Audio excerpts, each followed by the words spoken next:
Thanks for having me. Just to give a little welcome, I love flying, and I love history, and I love aviation. I've been flying since '78, and then I was a video producer for 23 years, doing TV commercials and stuff.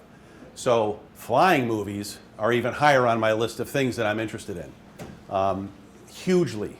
So as things progress over time, I have a huge collection of not only books, photographs, and things like that of motion picture flying. It's a real hobby of mine, and it's nice to be able to talk about it every now and then. I apologize that we're talking tonight instead of after tomorrow's national premiere, because I don't want to spoil anything for anybody.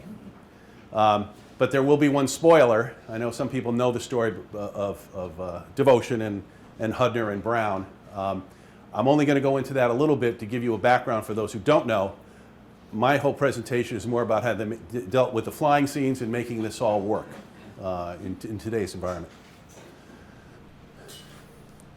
So Devotion was written by Adam Mankos, I think 2014, 2015. He wrote this book. It was a bestseller. It's a really great story. It's well put together. And they ended up optioning the movie. And one of the actors, which I'll get to, actually bought the rights to the movie eventually. So this is about the making of the film. That's the book. Jesse Brown was a sharecropper from Hattiesburg, Mississippi. His son of a sharecropper. He loved flying. He actually started taking flying lessons before he got into college. And the whole story there, and he ended up, it was very difficult for him to get through training and all this stuff because of the Jim Crow and all the other things involved in that, sadly. But he did. He became the Navy's first naval aviator, landing on carriers and everything like that. He was a little bit ahead of his friend that we'll see in a second. Go ahead. In training, he met out of training, I'll get to that, but he met Tom Hudner.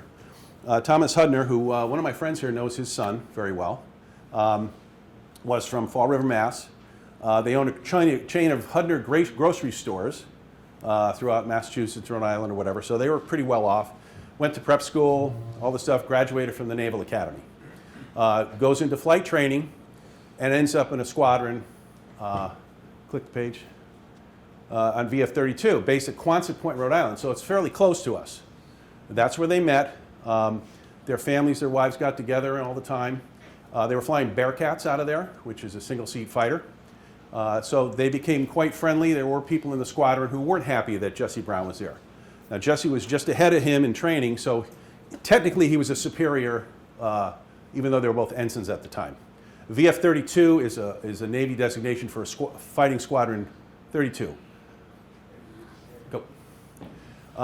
They were assigned to the Lady, which was based out of Quonset Point, Rhode Island. If anybody's ever been there, you'll see a picture a little bit later.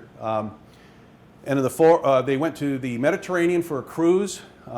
There is some things in the movie about the Riviera, which I only touch on, one of their stops. And then they were quickly assigned, once the North Koreans attacked South Korea, they quickly were sent over to just off the coast of Korea.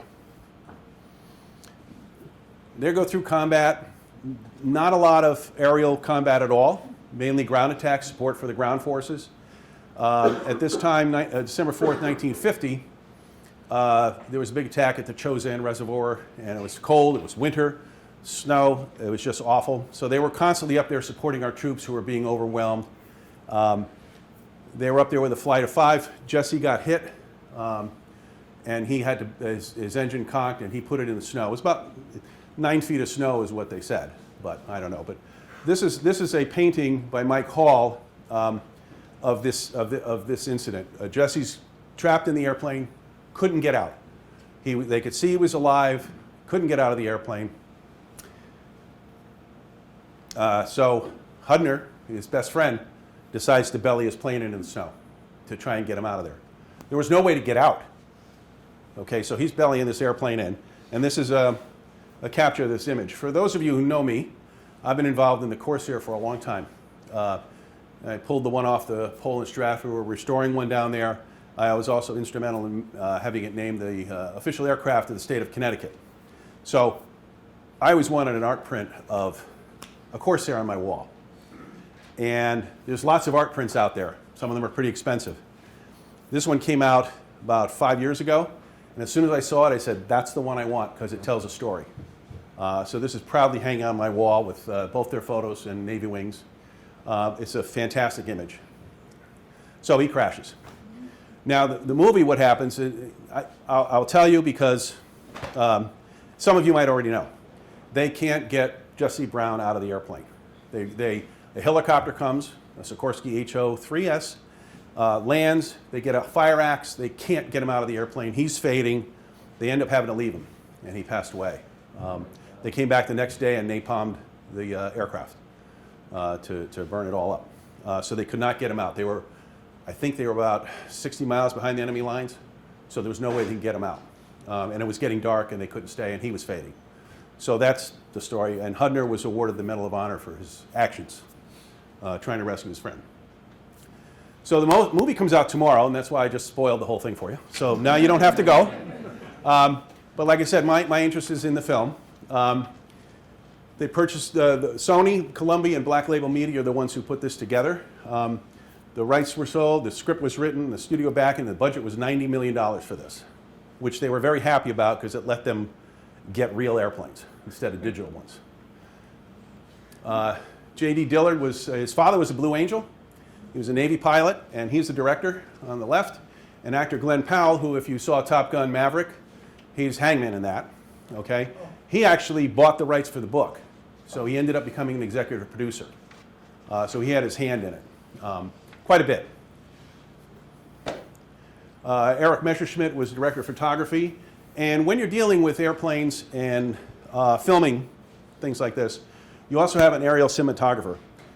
The Eric Messerschmidt would not have the skills and the knowledge to do what these guys do and put the airplanes in the right space in the right time. So you hire an aerial cinematographer. And he's the one who coordinates that. And basically, if you ever see the term second unit director, that's kind of what these guys are. They don't have the actors with them all the time. They're shooting, scenes, maybe a battle scene or a dogfight, and the director, Dillard, is not there. Everything's planned out, but he's just not there because he doesn't need to be. Kevin LaRosa, the second. He's the lead aero coordinator and lead camera pilot. He was son of a movie pilot who you can see Airwolf there, the TV show. So he grew up right in the field, okay? He is now I haven't met him. I've corresponded with him. He is as sharp as you can get. And this is from people who I'll get to the next page. He made this thing flow. He did Top Gun Maverick. He did all those aerial sequences. He developed a camera, which I'll get to in a minute, so that they could fly at the same speeds with everything, because I'll talk about cameras and stuff like that. But he really, even the lead pilot who got all the airplanes together said, this is the guy who made it work, okay? He's young, he's aggressive, he does SEAL Team. Have you seen SEAL Team on TV or whatever? He does all the flying for that. He actually has his own Black Hawk. He calls it the Movie Hawk, that he modifies to use in these movies. Okay, so he's very much into that, among other things. Go ahead. Steve Hinton. I've known Steve for about 20 years. A lot of my information is coming from Steve. Okay, I see him at least once a year when we do an air show, sometimes more. Last year we had dinner together and talked about stuff, and all he did was pull out his phone and show me pictures of filming this movie. So I was very jealous, but I was also very excited. So anyways, Steve is he's president of the Planes of Fame and owns Fighter Rebuilders, which rebuilds World War II aircraft, P-38s, Mustangs, Corsairs, whatever. Been doing that forever. His first sojourn into aerial film was the Black Sheep Squadron. He was 26, and he was hired on as one of the pilots. He was the head guy on Always with Steven Spielberg, flying the A-26 and the PBY. That was the fire bomber movie, if anybody ever saw that. Pearl Harbor, which has its ups and downs as far as the real history go, but he was in charge of all the airplanes. I think they brought 15 airplanes to Hawaii, and he was in charge of all of that, flying them off the deck, or the carrier and everything. And Dunkirk, he was flying one of those Spitfires that you saw just a couple years ago with a couple of friends. Now, Steve I asked him one time, I said, what's it like working with some of these directors? I said, who do you like to work with? And this is just a fun fact. He says, Spielberg, he says, He knows exactly what he wants. He says, line them up like this. This is exactly what I want at this time of day. He did the flying for the Rocketeer, and he says Joe Johnston he knew exactly what he wanted, and he delivered what he wanted. Pearl Harbor with Michael Bay, he would ask him, how do you want them? He goes, I don't care, just put them over there. Just put them over there. So they kind of put him like they think he would want, and he comes over and he goes, that's not how I want them. And he goes and he has to reset them all the way he wants them, because Michael Bay does a lot of thinking on his feet. And he says, it's fun, but it's nerve-wracking because now you're moving everything again. That's how it is. Go ahead. Production. For me, how do you create these aerial sequences? How do you do this? One of the problems with flying in movies versus flying in real life and dogfights and things like that, they don't take place inside that little screen or even on a big movie screen. It's much further apart, and you don't have to be that close. Movies, you have to be closer. You have to put these airplanes closer to them to fit them in the frame so there's some excitement. So generally, you wouldn't be flying that close, that fast, or anything else. So that's one thing that takes into consideration is how to get that in a frame. Second is computer-generated images or real aircraft. We know in the past that they use a lot of CGI, what we call. Red Tails was a lot of CGI, and it wasn't that good. Real aircraft are better, but they can get expensive, and you can't find. Well, in 1969, they had 17 B-25s for Catch-22. They had an entire squadron. You can't do that anymore. It's prohibitive. So how do you work that? So you'll find out it was a mix. Okay. So the locations required for this, Wenatchee, Washington, and Pasco, Washington, they're way up there. That was for the snow sequences when they're flying over mountains. Statesboro, Georgia was the airport down in Georgia, and Savannah was another airport, but they also used Charleston and some of the stuff to look like the French Riviera. Aircraft, they used 4 Corsairs, MiG-15, which that's in there. They never dogfighted in real life. They never met a MiG when they were flying, but this makes for Hollywood. Okay, you got to shoot something down. Someone's got to be the best. So live with it. I have to live with it. 2 Bearcats, the only flying Sikorsky H-05S helicopter. It's not the same type that rescued them, but it is of the same era, and it was in Korea at the time. A Hawker Sea Fury, which sounds odd because it's British. I'll get to that. And a Douglas DC-3. The camera aircraft were an L-39 Albatross. They call it the Cinejet. It's got a camera mounted on the nose, and it has some other camera mounts. And the Aerostar Eurocopter has a little camera mount in the front. And you've probably seen something similar to that in the news. They have a little ball out front. Go ahead, Dave. They were striving for accuracy, and so much so that even the Mae Wests that they were wearing, the life vests, the helmets were recreated, the flight suits, the jacket. It wasn't, if you've ever seen Memphis Belle, that's an old one, everyone's in brand new flight jackets. Not a scratch on them, no wear, no tear or anything. This is the kind of jacket they got, and they distressed them so they looked like they had been being used. So that's the kind of detail they were very, very, very interested in. And remember, director's dad was a Blue Angel, and Glenn Powell, I forgot to tell you, he also, after Top Gun, he took flight training, and he's a pilot now. So they got into that. So I'm a vice president of the Connecticut Air and Space Center down in Stratford. Right after New Year's 2021, we get a call. It was kind of exciting. They needed some stuff. Go ahead. They needed some stuff to do the studio cockpit. So right away, my first comment to our president was, we have to be very careful because they wreck stuff. Okay? We were restoring the Corsair. This is about the condition it was in at that time. We were restoring it. We had caught a lot of parts to help do it. It used to be on the pole down in Stratford. It's now on its landing gear and whatnot. You'll see a picture later. But this was the canopy we had in the middle, the glass, and you can see that it's old, it's yellowed, it's crazed. They couldn't use that for the movie. We were going to end up using that. They needed a pistol grip. They needed the headrest behind the cockpit. They needed the front. Let me get one of these out. Here we go. I'll get my lightsaber pointer. Is that working? Here we go. No, that's not a good one. You never know how well these are going to work. Oh, that's better. The front windscreen and this whole canopy here. They needed those to build a cockpit for in-studio work with the actors. So they took a bunch of our parts. Oh, the gun sight. The gun sight's not in the airplane, but it would be right here. You'll see one later. and they needed armor plate that goes right here in front of the windscreen. It's thick glass, about that thick, and it's so you have direct. You can see through it, but it's armor plate. So they needed these parts. So we cut a deal. We got all new glass for the not only the front canopy but the rear canopy, which cost about $9,000 just for that plexiglass. They had us make 2 sets, which meant they were going to smash something. And we had them made up here, so we knew it fit. And then we shipped all this stuff down there, and it was back. Next one. And it all came back in about a month. Here's the gun sight right here. This is the frame for the armored glass. We had taken it out because we were going to clean it. And this is the new plexi that we got. They used their plexi. And we also got $9,000 on top of that. So, they spend money like crazy, and it was nice. We made out, and everything came back in one piece. But it's nice to be part of the production in a way that was kind of exciting for us. I was a little leery. We insured it for close to $40,000 because that's what it would take to find this stuff. So we were being a little careful. So meanwhile, they don't start principal filming till February 4th with the actors. But up in Washington, in the middle of January, they needed the snow. They needed that, so they went to Wantanachi. They had 3 Corsairs, a Sky Raider, and the MiG-15, and the camera jet, the Cinejet.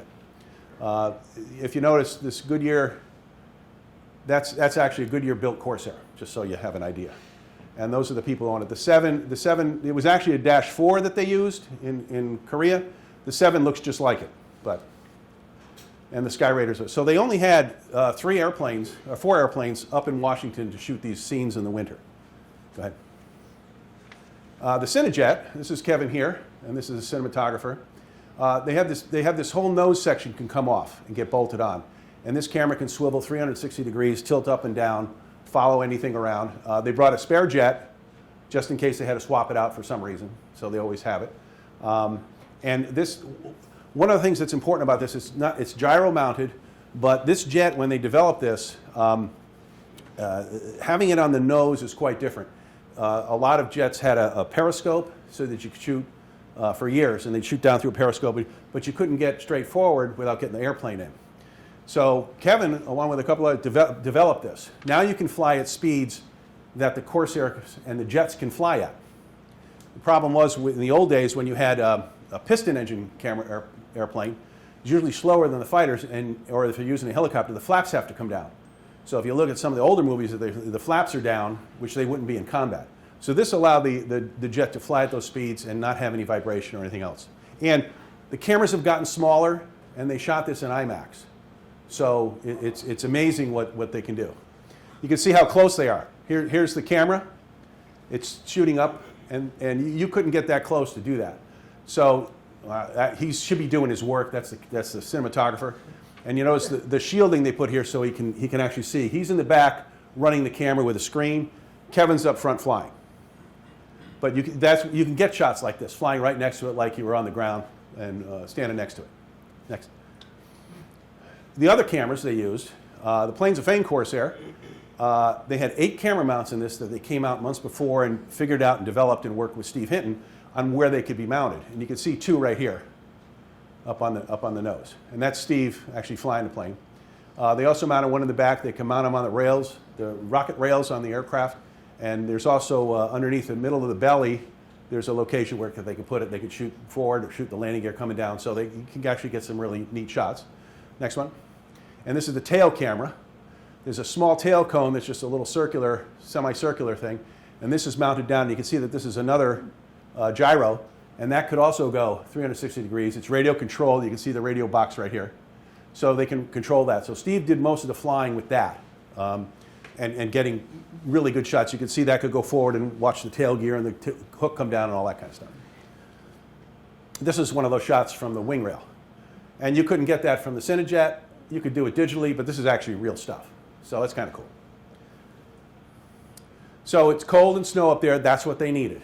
Now, this is them getting set to go out to do a shoot. The clouds were fine. You know, they didn't fly when it snowed, but they needed the clouds. They needed it looking cold. The one thing he did say that it was really cold, but at Watanabe, they had a nice heated hangar. You can go to the next slide. Well, I'll get to that. The Corsair's cockpit's very roomy also, so they could wear a lot of clothes in there, and they didn't have to be seen in the cockpit. You can see the camera mount on the tail right here on the Corsair. I think there's one underneath for this shot, but this is this is just a guy's still shot, looking out from one course to the other, and that's the camera. So he's shooting back. And these are the airplanes they used up there. Next one. MiG-15 was flown up by Chris Fahey, and it's in a couple scenes, and they shoot it down or whatever, whatever they do with it. And then they send it back. So, but it's fun. It's a neat little jet. This is just some shots of them filming up there, people taking on the ground. You can see the camera here behind it. I think this is when they're coming in to do his crash landing. They can actually digitally freeze the propeller. So you might see them gliding in one of these shots or something, and the propeller's frozen. It's really running, but they can freeze it nowadays. Go ahead. So what's interesting about this is they pre-shoot the entire thing, the entire aerial sequences with an iPhone and iMovie. And they got them on sticks, and they'll have, whether there's 3, 4 guys, this is Steve's in the middle, and they would actually sit there and go, okay, we're going to do this, and we're going to go like that. And then the camera, the little iPhone, would be right where they're going to do that maneuver, and then they go and edit it. And then they'd look at it, and they'd bring it, and they'd show it. They go, yeah, that's what I want. And then they would go up and film it. So it's amazing the way technology has come around to pre-shoot this stuff so that they get it right the first time, because it's expensive. You don't want to make mistakes, and you need to be safe. And a lot of that is what they do. So it's really kind of interesting what they do. Go ahead. These are just some of the shots. Here's the MiG. Of course, obviously they're digital, guns shooting and stuff like this. This is some missiles going. Now you can see here, there's a lot more Corsairs and 2 Sky Raiders in this shot. What they tried to do is any of the aircraft close to the camera, they tried to make those as real airplanes. Then the other ones would be digital. Go ahead. Watanabe was a nice warm hangar. You can see it here. And you got the 3 Corsairs and the Sky Raider. Pasco County, which was 60 miles south, was an old Navy hangar from World War II, and they had 100-foot hoses to gasoline heaters that they needed to heat the engines up before they could start them. Otherwise, they could break. So they said that was freezing. That was freezing there. But it was just its location they needed to be at to do the shots they needed. And this is all in Washington State. Go ahead. So, to give you an idea, these 3 are real, these are digital. These 2 are digital. So, what's nice is once you shoot the real one, it's easy for an animator to then take that and go, I need to make it look just like that. Whereas animators who just animate the entire sequence, they kind of make it look like the way they want. Sometimes the lighting's not quite right and other things. And I'm particular, the way airplanes fly, they don't all just fly nice and steady. They're always moving up and down. There are always little movements. And that's all in, you see this all in the movie, which is really neat. So part of those are CGI and part of those are real. And any ones way in the background, like you see them turning around way on the spun in the foreground, those are all digital. Go ahead. Okay, so end of February, they get a 2-week break for the aerial unit, and they're going to move to Georgia. They're going to film the Quonset Point scenes down there. I wish they filmed them here, but they didn't. The French Riviera, when they on their Mediterranean cruise, where these guys all go, and they got all these French cars, and I think it's down in Charleston, on the waterfront or something. They made it look very European. The Carrier Lady and the Chosen Combat scenes are all done in Georgia. So they get to Georgia. They add a couple more aircrafts. Another Corsair. This one didn't fly. It was the Confederate Air Force, the Commemorative Air Force's Corsair out of Georgia. 2 Bearcats show up. They ferry them from California and Texas. The Sikorsky helicopter comes up from Florida. It's the only one flying of that age. It's the oldest flying Sikorsky helicopter in existence. The Hawker Sea Fury is right here. And this is actually a shot of them painting the Confederate Air Force's aircraft, the camera copter, and the DC-3. You can see this is the helicopter here. Next. Here's a nice DC-3. And I'm sure it's just a background scene where someone gets off, wife and kids get off the airplane or something, but they did have that down there, and it's a beauty. It's a real DC-3 with the door on the right side, which is a bit different. Go ahead. This is the Confederate Air Forces. They had to repaint it. Well, how they paint these airplanes, you can see this. The original is a World War II star, and they needed to move it forward and put the red stripe on it. Steve Hinton years ago came up with this Mop and Glow formula. They use Mop and Glow, which is a wax, and they mix something else with it. He won't tell me what they mix with it, but and then they dye it, and they can paint the whole airplane. And it's amazing. And then you got to scrub it, but it'll come off when you're ready. Okay, so that's probably in the process of that. Next one. So Quonset Point, this is actually the air base down there in Savannah. This is actual Quonset Point, Rhode Island. This is looking north. These runways are still there. This one they don't use. This was the carrier dock, and you can see there is a carrier there. I'm not sure if it's a lady at this time, but that's Quonset Point, so that's not too far away. And this is an exact replica of the sign that was out front of there. They kind of covered it up because they didn't want, when they're filming the movie. But you can see the Corsairs, the trucks in the hangar here. Next one. This is just some shots of the Aerostar. Here's Kevin flying, and that's the aerial director. And this is the unit on the same, very similar, but it's a little bit bigger than the one on the jet. And here they are following the Bearcats, supposedly at Quonset Point, Rhode Island. Go ahead. Here they are. This is Glenn Powell. He's actually in the airplane. I think they were towing him around, though, as they pulled up. The other one was running. And there's another shot of the Bearcat. This is so they did their training in Rhode Island. Now, Hollywood ingenuity. What's a British fighter doing here? Okay, and actually it's a modified racer. It's a two-seater. If you notice, the back end of this is all blue with a K, just like the Bearcat. They found with this other canopy, it's really close to what a Bearcat's bubble canopy looks like.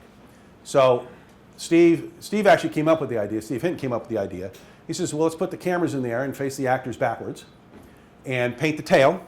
And now you can fly right next to him. The actor's actually in here, and you can see the Bearcat off the wing, and they can actually look like they're flying and actually be in the airplane. Very similar to the Great Waldo Pepper, where they actually had a two-seater, and like Robert Redford was actually in the airplane flying, things like that, which makes it seem much more real. Go ahead to the next one. And that's a shot. He's in the Sea Fury, and there's a Bearcat off the wing. It's not a real clear shot because it's a movie frame, but so using that kind of ingenuity, they can make these things work and actually put the cut, because it's very hard once you start doing banking and turns that the sun moves the right way. You know, because that sun will move, and all of a sudden the shadows just change, and it really makes it look real. Most people might not notice that. I do. Go ahead. Shows the reservoir scenes were done there. You can see they kind of put light fake snow down. I'm not sure if they added more digitally, and you can see that all these pine trees and stuff. You didn't really see those too much. But this is a big long arm for the camera that could move back and forth and follow the soldiers as they went. It's a big long tracking shot. But I'm not going to get into the combat scene so much, but that's in Georgia they also did that. Go ahead. Now, lady wanted one vintage carrier. Where are you going to find a straight deck Essex class carrier? It's a World War II carrier. This is before, now you see them flying off the side of the deck on the Nimitz and all that stuff. That came after this. You needed a straight deck carrier. In the movies like Pearl Harbor and some of the other ones, they actually used the Nimitz or one of the other Constellation, I think, in one. And they flew them off. And you can see how wide the deck is and that there's an angled deck. It didn't matter because it's a movie and who cares. But these guys wanted to care. Okay, so where do you get a carrier? Next one. Well, look at that. Pretty cool. There's the tower. 2021. Next one. They went to Statesboro Airport in Georgia. It's an active airport. This is a short runway. Well, they took this over. And go to the next slide. And they built this. They built 3/4 of an aircraft carrier, exactly like it should be. Okay, and they were able to, they put down just a thin wood planking, and they put a vinyl, the vinyl wraps, they put a colored vinyl wrap over the deck. Okay, you can see the trees in the background. Pretty much everything was shot towards the island. Right about here is where the deck ended, and way back in here. But they were able to actually taxi, run the engines up with the actors in them, drive them back and forth. I'll get to some more of that in a minute, but you notice the big blue screens. Yeah. This is so, if anybody's familiar with chroma key or color, I know some people are. Green screen is another term for it. They cut that out later. And so they only position those, go to the next slide, when they needed them for a shot. You can see this Corsair is running up, and he actually started running and goes down and then pulls it back and then stops. But you can see the vapor trails coming off the propeller. And this is another shot here of just the Corsair stacked on the deck. Go ahead. This is the backside looking towards the island. So these little lift trucks just would carry these blue things around, and they'd set them up wherever they needed, like, stagehands. And wherever they needed it, here's a shot with the blue screen behind them. You put in whatever background you want. Next one. So this is that shot blown up. Okay, and you can see the blue screen here, and you go, well, how do they do that? Well, they basically, if you notice, there's no other color blue except that blue, that tone. And digitally, they kind of click on it, and they say, get rid of that blue. Boom, and it goes. And they may not be shooting this high, okay, so that you may not need that framework. Because if they do, they just cut this and do it. Next one. That's it cut out. Now, I did this very quickly to give you an idea. That's it cut out. It's just white. Go to the next one. And I put that behind it. So that's very simple. I can do that in Photoshop. But that's very simple. And I did it all my career with real video. But that just gives you an idea of how quickly you toggle back through those last three, if you can. Okay, and then go forward again. So you just cut it out and you put what you want. And the next one. So that's kind of how they do it. And the deck's right flat on the runway, but now it's going to be 50 feet off the ground, and you're going to see planes coming and things like that. Next one. So it's a real aircraft on a real carrier. And they did have rain and stuff, which slowed some things down. But this is what they call a scrim, these two things. And what they do is they'll diffuse the light from the sun. If the sun's too bright, it diffuses it, makes it softer when they're shooting. Next one. Okay. This is a tricky setup. Here's the end of the runway, and that would be the elevator, which it didn't work. It just outlined. And this is past the bow. This would be about where the bow is. But Steve had to make some passes with this. Now, the problem is, if you're a pilot, if anybody's flown, you like to land upwind, not downwind. He said for almost all the time the wind was downwind, which means you're going faster. You can't fly as slow. The cameras want you to fly slower so they can see you, and get a better framing. They have to fly faster because they can't. They're going downwind. So he kept making passes, and he says that was really tricky because if you notice, you can see how close everybody is here. All the crews on this side. Next one. And you can see this is him flying by the deck, and that's after flight. There's tents right there, so you don't want to have a problem. So he said that was pretty tricky, but they had actors up here, and the plane would fly by them and things like that. The vinyl deck, the one thing I forgot, because it was that vinyl stuff, if you turn the planes too tight, all of a sudden it would buckle up. So they had to keep getting out there and pulling it down and getting heat guns and flattening it back out. So they had to be careful about towing stuff. Next one. And this is just some more shots. You can see here, this is just a still shot that they took and put the water in. This is for publicity. And if you notice, they didn't go as far as replace the runway. That's actually asphalt. But basically, that's what it kind of looks like. So it makes it a little bit better. There are live people on a deck and, whatever. Go ahead. This is cool. The actors are not trained to fly a Corsair. They're very difficult. You need to train up to that and all that kind of. They can be tricky. They're a tail dragger, meaning they got a tail wheel. They built this rig, and this is the cockpit that later would be used in a crash scene. They put it on the rest of the Corsair mock-up that they built. But they took this off. You can see it's mounted down here. And this guy would drive. And the actor would be up here. There'd be cameras here or out on the wingtip or out on the side. And they'd go flying down the deck. And as they went, the back end would raise up, just like a Corsair would. So the actors got to ride in this, and I've seen video of it. It's like a hot rod. You hear, rum, rum, rum, and it comes riding through the blue things and goes down the deck, and you see the actor in there, and everyone's cheering as they're going off and all that kind of stuff. So it's kind of a really neat rig. Go to the next one. You can see here's cameras mounted in the cockpit looking back at the actor, and that's it. It actually comes zooming through there with the actor in it, and this is a little platform for one of the cameras, which is right there. So it's really kind of a neat rig. We were hoping we could get that, but then we found out that, because it's only so big. We found out it was part of the big mock-up, and they were going to give us that, but we had to go down to Georgia and get it. And we have other fish to fry than get a mock-up. But we would have liked that because we could let kids in it.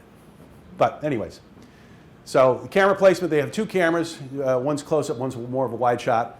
So you get all that. And it doesn't have to be real. It just has to look good. Next one. So, under crashes, and this is how the crash scene works. Most likely you don't see any of this in the movie. You got cameras on the wingtip, and you can see there's a little bend in the wing here. Although the Corsair has a bend here, it doesn't have a bend out there. The tail's not rounded, and this is kind of odd looking. And here's the wheel and the connector that goes onto that motor car that lifted it up and down. So right about this break point forward to about here, that was what they used on the deck. Then they went back to this place and put it together for the crash scenes. So, and if you notice here, there's a rail. Go to the next one. And you can see the wheels here on this rail that would run right down the rail, and they put snow all around it, so as he's going, it's going, and the snow's going everywhere. So, and that's Glenn Powell departing the airplane. So that's all Hollywood, and that stuff is probably very quick, so you don't really pay too much attention to it. Next one. And that's the same wreck, but that's supposed to be Jesse's wreck, and he's now running over to it. So that's kind of what it might look like in the final film. Next one. Now the HO3, Sikorsky product. This is the one that actually this is a vintage picture. This is actually the one that happened back in Korea. This is the one that came to pick up Hudner and try to rescue Brown with the crew, but they had to leave before dark. There aren't any of these flying. Up till the late 70s, there was a couple, but the problem is the blades are wood. Okay, so they have a finite life. Next one. So they found this guy, Andrew Enzuz. He's a Sikorsky test pilot and owns this one.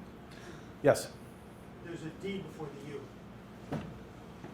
A D before the U. Yeah, I guess I got a spelling. I'll have to fix that next time.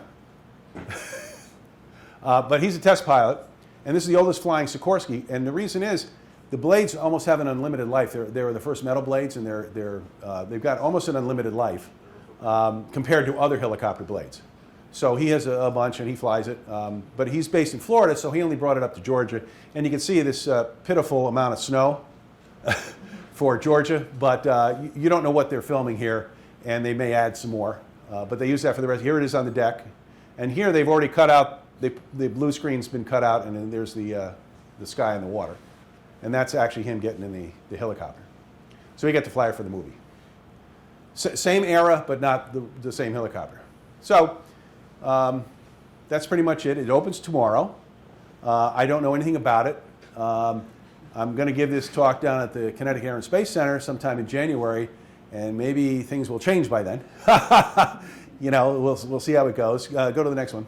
But if you are down there, this is a couple of things. We have an HO5S, just like used in the movie, and here's the Corsair that we have, and it's got the windscreen, and now it's got all glass and everything, and the gun sight. But I know some of you have been there, but so feel free to come down. Any questions? Well, I'll tell you one thing. The director said at one point, in some interview somewhere, because you don't know what it's like scouring the world for airplanes, these vintage airplanes. He says, because you got to go find them. No, you don't. You call Steve Hinton, because he has half of them, in the museum's collection, but he also knows everybody, and he's been doing this for years. So you don't really have to do that. And I asked Steve, how do you talk to some of these owners? Because some guys are pretty particular, and they're, and Hollywood's been known to, not take care of some airplanes so well. And he says, it's kind of like asking to date their wife. Okay, you really have to be careful, and you got to be very gingerly about it because it's their baby. And he says some owners, other ones jump right on it. Especially people he's worked with before. But flying them around the country is a lot of wear and tear on them, but they get paid pretty well. Matt. What's the DC-3 with the reverse door? Is that the Russian? No, DC-3 with the reverse door is how they actually came out. American Airlines had them on the right side. The one at the New England Air Museum has it on the left side because it was built for American Airlines, but it was taken over for the war effort immediately. After the war, we're talking about the DC-3 up at the New England Air Museum. After the war, Eastern bought it back from the military, but all their airplanes had the door on the left side. So they moved the door. American Airlines had them on the right side. A lot of the early ones had them on the right side. So yeah, it's interesting, but no, that's a real DC-3. I know, because you know the Russian one. Yeah, the Russian. He was jumping out of them at D-Day a couple years ago. Yeah, and there was one Russian one there with the door on the other side. So all these guys who did all their training jumping for D-Day, they're all going out the big left side door, and all of a sudden they got to go. Some of the guys had to go out a right side door, so it was a little bit different. Actually, we did D-Day down, which was a DC-3 with a small door. With a small door, Yeah, it didn't have a jump door. Any other questions? How is drone technology used in filming now? I'm not sure they used drone technology. Used in filming? I'm not sure they used any drones in this. I'm not saying they didn't, but I heard nothing from Steve or anybody else about using a drone. They certainly use them today, and television uses them a huge amount nowadays because it's real cheap and you don't have to get a helicopter and a pilot. You still need a crew.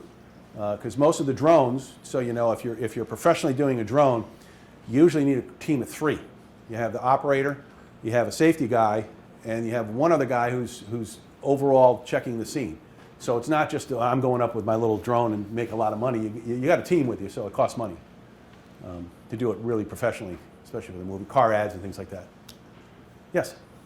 How do they show any shots with the catapult for the planes? No, actually, okay, good question. Or the Good, the wire? good question. If you notice, the lady also had Grumman Panthers on it, the early jets. They used the catapult most of the time, but the propeller planes could still get off the runway. So they only use the catapults for the jets, and they're not in this story, so they didn't But I bother. mean, they still had the wire. Yes, it's I was just wondering, because you'd see the plane, it'd have to be, and you couldn't do it on that fake. no. The Corsairs in the Korean War generally took off, unless the deck was shorter for Yeah, but storage or moving of the when they airplanes. came back, When they came back, they had 5 wires at that time. Now they have 3, but they put up. Did they ship on the fake, they were landing on that area, they're supposed Yes. to be a deck of the, Yeah, they didn't actually land on that for the movie. No, they would do an approach, but then they choose because they didn't want to land on the vinyl. It would just be a mess. But so they would just do the approaches coming in, and all the guys looking out of the island and worrying that he's going to crash and all that stuff. Whatever it is, the normal stuff. But no, that's a good point because it's a straight deck, and for those of you who know, with a straight deck carrier, you used to have a barrier that would come up as somebody was landing, so they didn't go smashing into things in the front. And once it was safely down, it immediately went down. They taxi over it and immediately go back up again. Once they came to the angle deck, they didn't have to do that. They could take off and land at the same time. You may have already said something about this, but when they were looking for a cockpit, how did they know to get in touch with you guys? Well, we have some friends, but they start calling everybody who's got a Corsair who restores them. And the guys who restore them for flying don't want to lend their stuff out for obvious reasons. So we were fairly close on the East Coast. There isn't a bunch getting restored. So no one's going to take their canopy off their airplane. So we had a spare, and we had the windscreen. And so they somehow got a hold of us right after New Year's, and we said, yeah, we can do that. So we made the deal, and I wasn't actually involved in the deal. I was just telling them, these are what you got to put in the contract, because we only keep one person involved. Too many cooks spoil the broth, so to speak. But like I said, it came back in a month, and it was fine, and the glass was great, and we were all happy. And I don't know which scenes we get to see our gun sight in, but somewhere there it's like, that's our gun sight. Anything else? Good. Well, thank you. I hope that was interesting.